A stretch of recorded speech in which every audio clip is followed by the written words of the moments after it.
So what is meditation and does it actually work? In this video, I'll be covering how I got into meditation, the science behind it, and how it changed my life.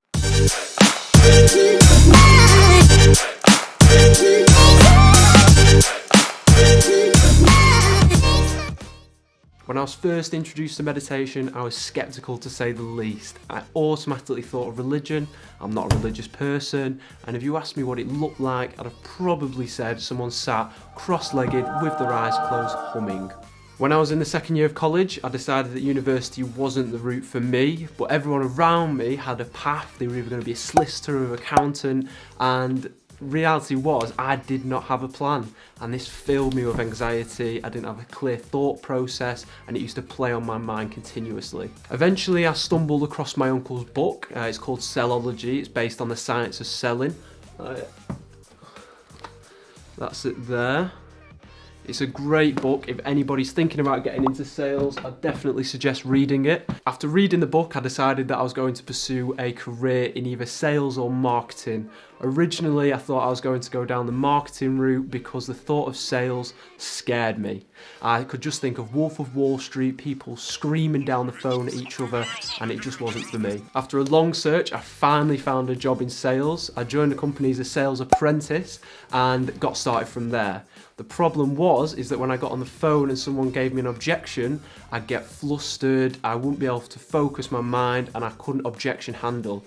I later found out that this was due to me having an amygdala hijack that I'll go into later in the video. The company paid for us to see a life coach once a month for one-on-one training. She's amazing. She's called Johanna Lucchetti. If you're interested in personal development and you want a coach to help you, she's the person to go to. I'll put a link in the description. Johanna was the first person that properly introduced me to meditation. I was skeptical at first, but I still tried it. Shortly after that, I managed to secure a place on a 3-day personal development training course. Through the course, we learned about the science behind these different techniques and how they actually work. So as you may have guessed, part of the course was based around meditation. So I'm going to take you through the definitions first. So the Oxford Dictionary definition is focus one's mind for a period of time in silence or with the aid of chanting for spiritual or religious purposes or a method of relaxation. I actually prefer the definition given by Wikipedia, which says meditation is a practice where an individual uses a technique, such as mindfulness, or focusing the mind on a particular object, thought, or activity to train attention and awareness and achieve a mentally clear and emotionally calm, stable state. To put it simply, your brain is a muscle, and meditation is a way of training that muscle. Your brain's split up into a load of different sections, and different sections are used for different purposes.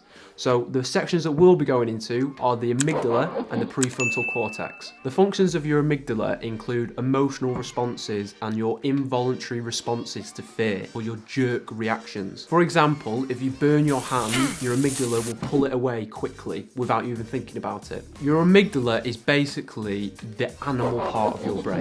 Your prefrontal cortex, however, is the part of your brain that's responsible for logical thinking.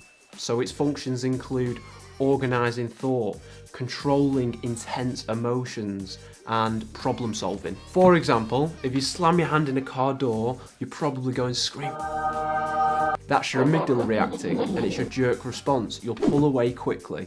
Then eventually your prefrontal cortex will engage. You'll look up and you'll think, why have I just sworn in front of a bunch of families? When you're in a fearful state, a mentally unclear state, your brain is full of cortisol and your amygdala has basically taken over. And this is an amygdala hijack. An easy way to recognize this are the F words. You're either fearful, forgetful, flustered.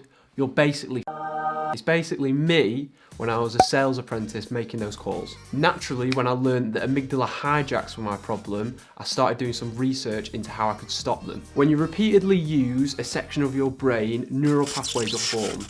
The more you use that section of your brain, the bigger that neural pathway gets. and that area of brain essentially grows. This also links into how habits are formed. If you want me to make another video on habits, let me know in the comments. Now, when I say a certain part of your brain grows, your brain isn't growing as a whole, it's moving grey matter from one area of your brain that you don't use as much to one that you use more frequently, and this process is called neuroplasticity. I know it might seem like I've gone on a bit of a tangent, and I know you're probably sat there thinking, Joel, what has this got to do with meditation? When you meditate, it activates a number of different areas in your brain, but we're going to focus on one. When you meditate, you engage the prefrontal cortex, i.e. the area of your brain that's responsible for logical thought. And as we now know, the more you use a certain part of your brain, the bigger that area gets. So the more you meditate, the bigger your prefrontal cortex will get. So once you get into a habit of meditation, your prefrontal cortex gets bigger, your amygdala starts to shrink, and you have more control over these animal instincts and the emotional part of your brain. Now, there are loads of different types of meditation. It'll take too long to go through it in this video. If you want to see a separate video on the different types of meditations and essentially a beginner's guide, let me know in the comments. So after the course, I'd obviously identified what I needed to do. I needed to start meditating. So I downloaded an app called Headspace. It's a great app. It really simplifies the process. The logo looks a bit like that. It makes the whole process really easy, especially if you're just starting off. It's step-by-step guides. It's got videos on the different techniques. It's got different categories for whatever you want. So if it's to go to sleep, happiness, self-esteem. It's something like £7 a month for a full membership, and it's worth every single penny. Honestly, I'd pay more.